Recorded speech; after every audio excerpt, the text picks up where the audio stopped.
आज की हमारी वीडियो मेनली है कि आप कैसे ऑडियंस सिलेक्शन स्ट्रैटेजीज जो कि फेसबुक एडवर्टाइजिंग के अंदर मैं आपको बताऊंगा।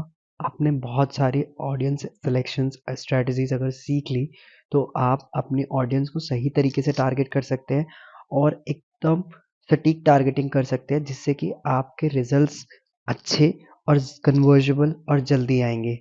तो देखते हैं कि आज की प्रॉब्लम क्या क्या है हमारी, जो आज हम सॉल्व करने वाले हैं। पहली प्रॉब्लम है ऑडियंस टारगेटिंग करके लगेगा बजट, लो बजट लगेगा आपका। तो जब आप ऑडियंस टारगेटिंग करना सीख जाएंगे तो आपका बजट ऑब्वियसली कम हो जाएगा। ऑडियंस टारगेटिंग स्ट्रैटेजी से बजट हो जाएगा कम। ये जो टारगेटिंग स्ट्रैटेजीज है इससे आपका बजट बहुत कम हो जाएगा। सही तरीका सीखिए ऑडियंस सिलेक्शन करने का। ऑडियंस सिलेक्शन जब आप कोई भी ऐड लगाते हैं तो उसके अंदर आप कैसे ऑडियंस सिलेक्शन कर सकते हैं, इन तरीकों को सीखकर आप एक परफेक्ट ऑडियंस सिलेक्शन कर सकते हैं, जिसकी मदद से आपको ज़्यादा से ज़्यादा अच्छे रिजल्ट्स मिलेंगे और ज़्यादा से ज़्यादा एक्यूरेट रिजल्ट्स मिलेंगे। तो आज के वीडियोस में हम सॉल्यूशंस के ऊपर बात करेंगे। तो आपको मैं 3 तरह के टाइप ऑफ ऑडियंस बताऊंगा। तो हमारी पहली टाइप ऑफ ऑडियंस जो है वो है ब्रॉड ऑडियंस। ब्रॉड ऑडियंस हम जिसे कहते हैं कि आप बहुत बड़ी सिलेक्शन करने वाले हैं। मतलब कि अगर आपको बोला जाए तो आप एक स्टेट सिलेक्शन करने वाले हैं, मतलब जिसमें आप स्टेट सेलेक्ट कर सकते हैं। एग्जांपल के लिए आप दिल्ली ले सकते हैं। इसमें होता क्या है, आप दिल्ली की पूरी लोकेशन, जैसे कि मैं आपको दिखाता भी हूँ, अगर मैं दिल्ली के मैप पे आपको दिखाऊं तो ये दिल्ली की पूरी जितनी लोकेशन है ये आप ब्रॉड टारगेटिंग में लेते हैं। आप मान लीजिए कि आप दिल्ली के साकेत एरिया में रहते हैं और अगर आपको ब्रॉड टारगेटिंग करनी है, अगर आप ब्रॉड टारगेटिंग कर रहे हैं तो आप दिल्ली को टारगेट करेंगे। एड मैनेजर में जाएंगे तो वहाँ पे आप जस्ट टाइप कर देंगे दिल्ली, तो आपको दिल्ली लोकेशन पूरी टारगेट हो जाएगी कुछ इस तरीके से। जैसे ही आप दिल्ली लोकेशन टारगेट करते हैं सो यहाँ पर आप देख सकते हैं कि आपकी दिल्ली लोकेशन पूरी टारगेट कर ली है इसने।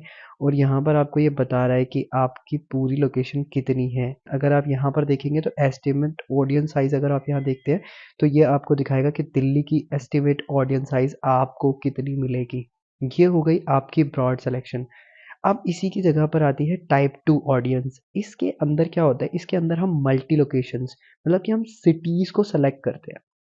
फॉर एग्जाम्पल मैं यहाँ पर आपको दिखाऊँ, लाइक अलीपुर, दिल्ली के एरिया के अंदर की बात करेंगे तो अलीपुर, कंझावला, इब्राहिमपुर, छतरपुर, बेगमपुर, कंझावला, मुकुंदपुर। हम स्पेसिफिक टारगेटिंग करते हैं कुछ इस तरीके की। अगर आप यहाँ पर देखेंगे तो ये दिल्ली एनसीआर के एरियाज है, कुछ इसमें हरियाणा, कुछ उत्तर प्रदेश, ऐसे एरियाज को हमने टारगेट करा है, जैसे आप यहाँ पर देख सकते हैं।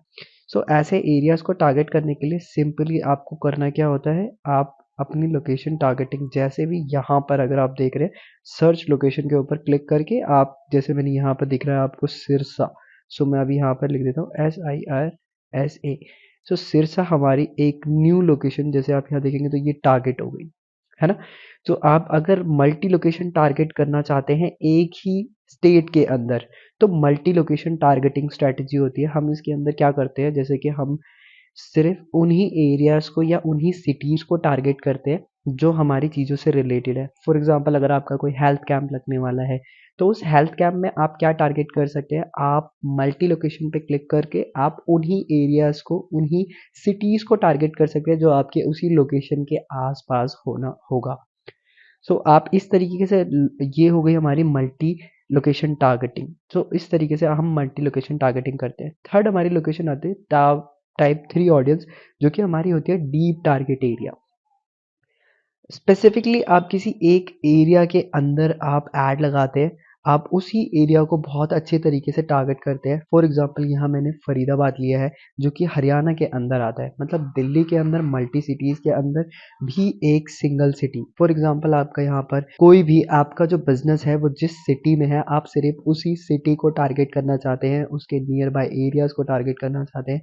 तो जितना बड़ा वो एरिया होगा उतनी बड़ी हमारी टारगेटिंग ऑटोमेटिकली एक हो जाएगी। मतलब कि हमारी एक सिंगल टारगेटिंग सिर्फ उस स्पेसिफिक एरिया में, जिसे हम डीप टारगेट एरिया कहते हैं, सिर्फ और सिर्फ उसी एरिया के अंदर हमारी टारगेटिंग हो जाएगी।